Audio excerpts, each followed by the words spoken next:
Hi guys, and welcome back to another video. In this video I'm taking unit 3, that is the probability and probability distribution. So in my previous video I've covered examples related to binomial Poisson distribution. So I've left the link in the description below. You can go back to my previous video and watch that. Also, this is a very important tutorial video which I've made to understand the difference between binomial, Poisson and normal distribution. Now these are the three very important type of distributions in this unit.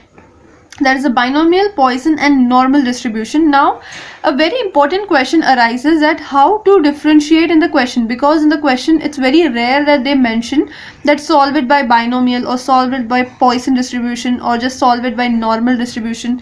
At times they don't mention it. So in that case, how do you recognize that a sum belongs to which? We have to find out which distribution. That is, either they will give a question in which we have to find maybe the binomial or the Poisson. We have to understand that what we have to find out, and this we can do by, so in every question they give P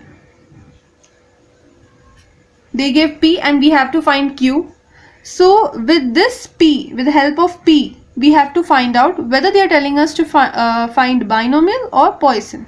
Now if we have P is equal to 0.2 or 0.5 or 0.9, then it means that they are telling us to find out binomial distribution.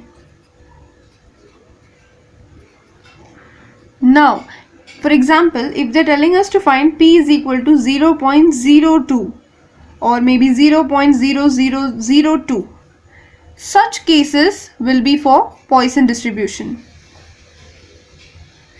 because in binomial distribution sums there won't be a zero after the point. There will be the direct numbers, many numbers, maybe 5 1 9 2 3, but there won't be zero. When there is a zero after the point, then that is Poisson distribution. Now these are the two important things, or the two simple way to find out the difference between binomial and Poisson. Now for normal distribution,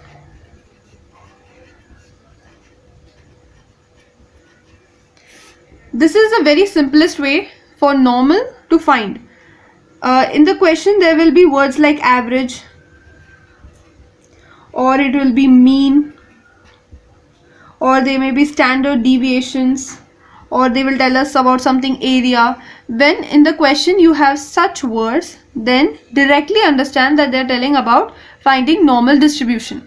Now this is a very short video which I've made for the very important purpose, because usually the students don't understand about what to find. So this will help you all in understanding better.